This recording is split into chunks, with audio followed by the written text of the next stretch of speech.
such a delicate process, but man, it's so much cleaner when it's done. Plus, these are a waterproof connector. They're very compact. I just really enjoy using them. And now, obviously, you can't use these for larger gauge wires, but that's where other manufacturers or connector styles come in handy. And actually, this morning I was shopping for a bunch of different connectors. I feel like I need to kind of commit to one style. That way I can, just stock more of one part instead of having a mixed bag of things, so to speak. And I know I won't be too different here, but I feel like I'm probably going to end up going with like a Molex 150 connector.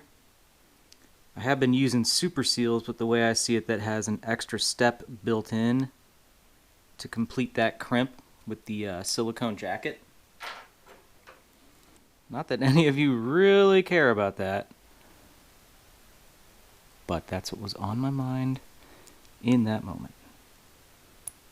Positive engagement. Now, obviously, this manufacturer of the gauge, they had these harness sections separated because in their research, what they're seeing is that more people would make mistakes wiring if everything was together. So they separate things into different blocks just to kind of keep things a little bit more easy to understand in the installer's eye. So it's the same reason, like if you look back, the systems that I use for wiring originally were offered, where you kind of wire your own controls and stuff like that. But what we found was that there was just people making too many mistakes. So that's why these systems now are offered only with controls pre-wired, is to help eliminate that confusion based off of customer requests. Alright, last one.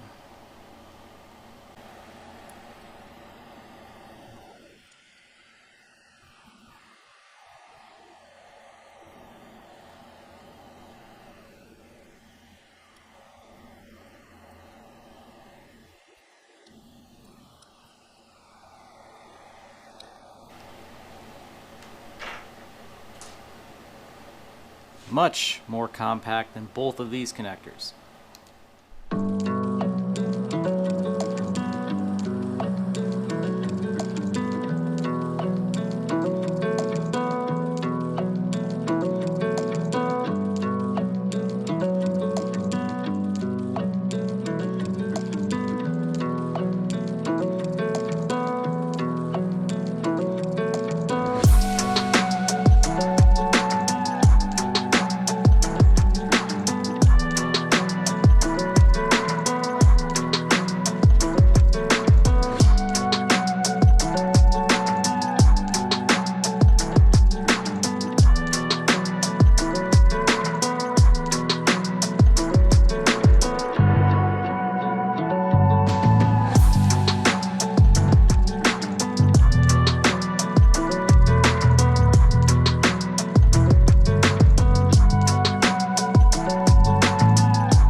Alright guys, we're in the midst of wiring this thing, and I feel might be a good opportunity for a little tip for you. So, wiring up a Morty unit, and among other things on the bike, I'm going to have an electric fan on here with auxiliary switches. I'm going to have a separate little fuse box up here for the fan itself, and then something else.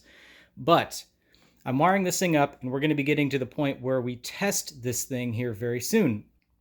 Now, I already have my outputs done, and I basically just need to do my gauge outputs and then plug in the bar controls in this thing. So we're going to be testing this thing soon, and what's important is safety. So I've mentioned that external fuse box. Those are going to be these pink wires here, and these are going to be constant hot from the battery, and then they're going to obviously go into the fuse box and then onto their switch. So right here I have the actual pink wires, and they're going to go on the positive battery terminal. And once I hook those up, you got to think, I'm going to have these two constant hot non-fused wires kind of dangling about. So the way I want to protect myself is I'm going to just kind of bend these things back around, and I'll put a little piece of heat shrink on them, and that way they're insulated, and you have no fear of them like kind of dangling around and accidentally touching something, which would create a short. All right, we have our wires. Slip some heat shrink over it. Bend these things over.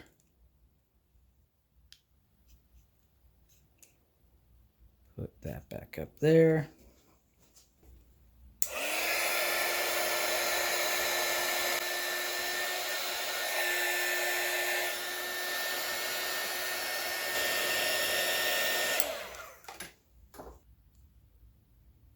And there we go. We are protected, and we're not gonna have to worry about, any dead shorts. These things can kind of hit whatever, and we're not gonna let smoke out.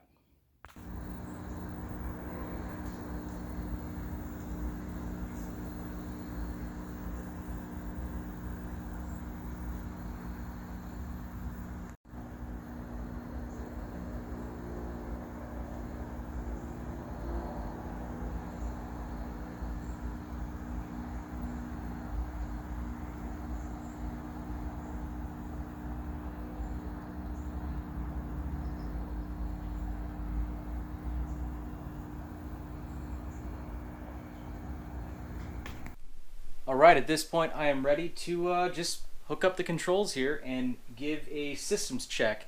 Now I almost have everything tied up on here. The last of it is going to revolve around these two switches, just because this is going to be honestly kind of a nightmare to wire, because I have to do it in such a way where you can open it and access it should you need to work on it, and there's going to be some LEDs, and it's just going to be like a lot of tiny little bits of work, so that's going to be a challenge. The only other thing that I have not done is kind of finished up some of the gauge wiring here, so I'm missing my TAC input. I haven't decided which route I want to go on that one yet, as they provide two options. One lead you basically wrap around the spark plug wire, looks like trash, don't like doing that. And the other one you tie into the coil input, but sometimes you get kind of a wonky reading. So I don't know, it's kind of a trade-off sometimes. But if I did that second option, I would tie it in right here to this blue wire on the number one coil. So that's easy access there. But for now, I'm going to go and clip the zip ties off these things, route them down to the tray, get them snaked in there all nice and neat, plugged in, and then we will do one final kind of check over everything, and then we will hook up the battery. So you want to make sure these last steps, you're extra cautious and you don't jump ahead. Take your time here.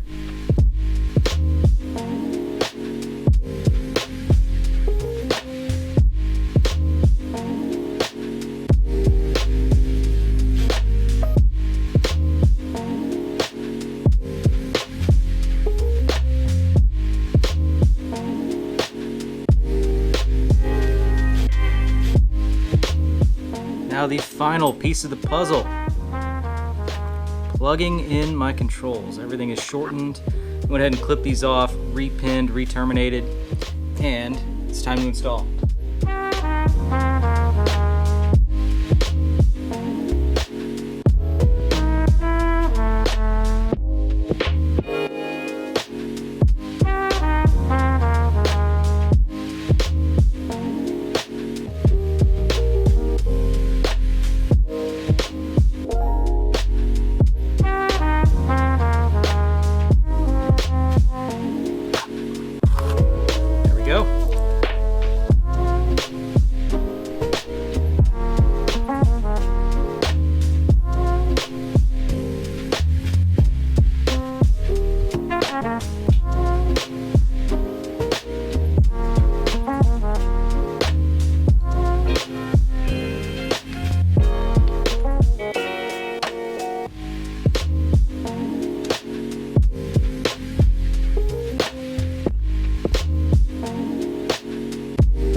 Okay, just finishing up the fan side of things. So right here we have the main signal wire that's going to be like the ground to the thermo switch. So this is going to the end of the thermo switch on the bottom of the radiator, and then once the thermo switch sees a certain temperature, it's going to collapse, causing a contact or continuity to ground on the radiator itself, which will turn the fan on in the automatic format. But something with CX500 radiators is that they don't really have a good ground because they're rubber mounted on 3 points here. So this wire right here I have running from a post on the case, and this is going to be tied into a hole I drilled directly on the radiator, and that's going to ground the radiator body itself, allowing the thermo switch to have good continuity and contact. That's just kind of something I've learned trial and error.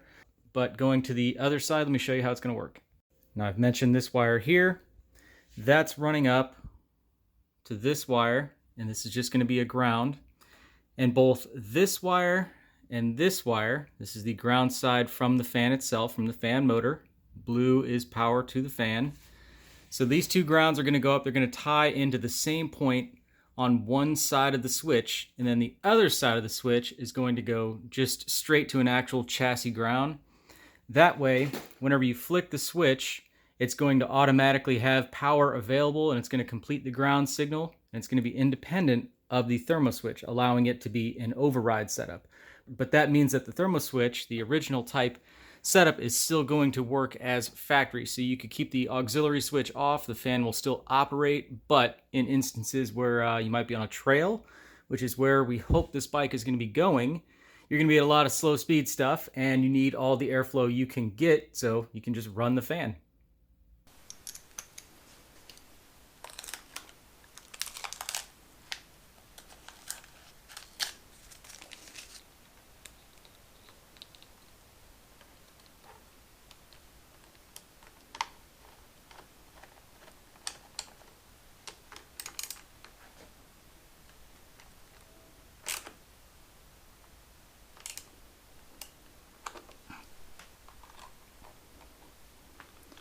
All right, battery connected. I might have taken my main fuse out of this, so let me check.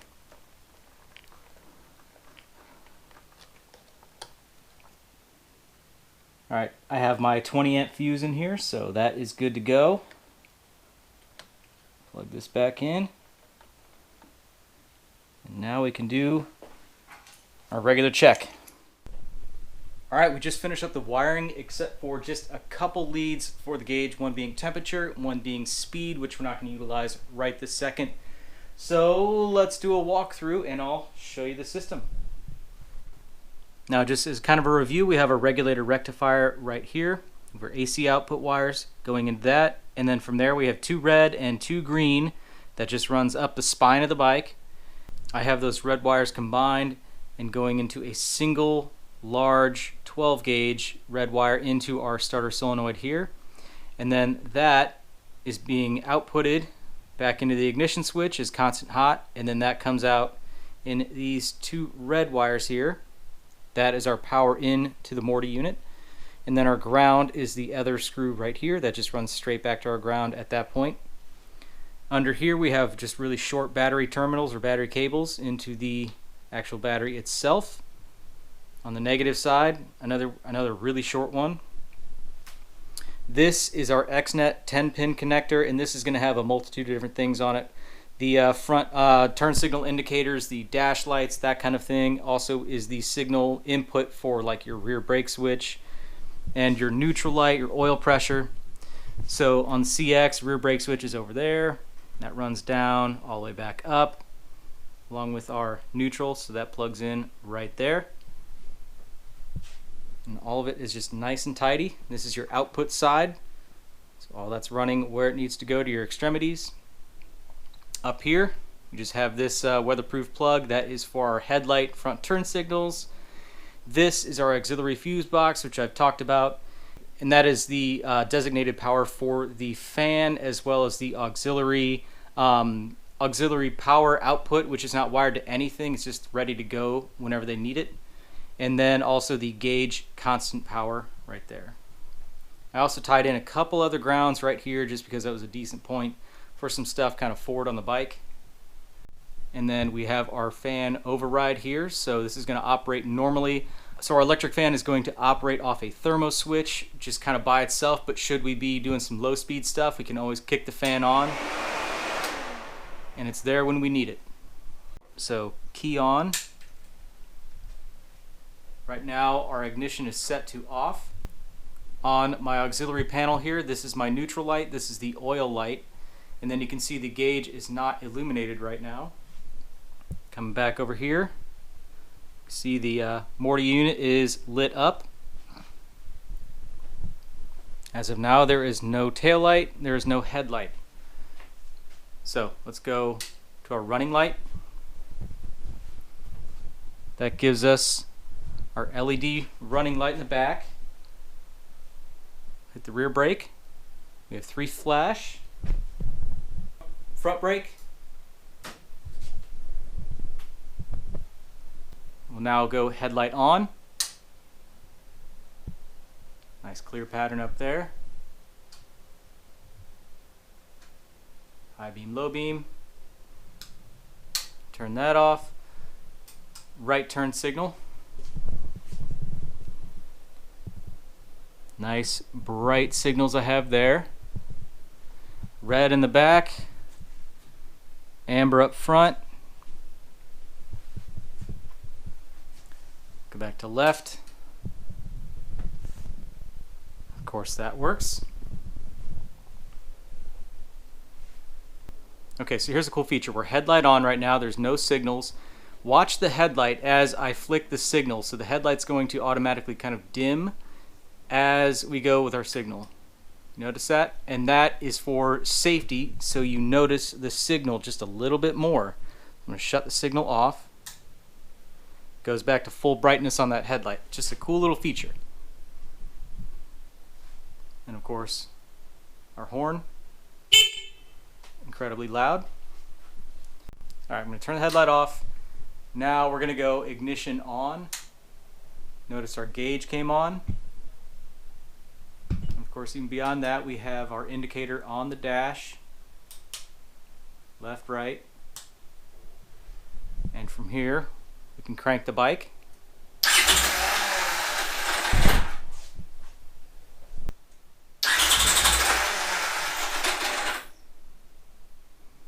And there you have it.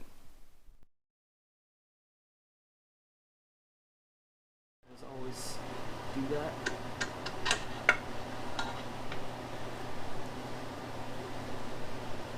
Alright, full choke. Power on. Ignition.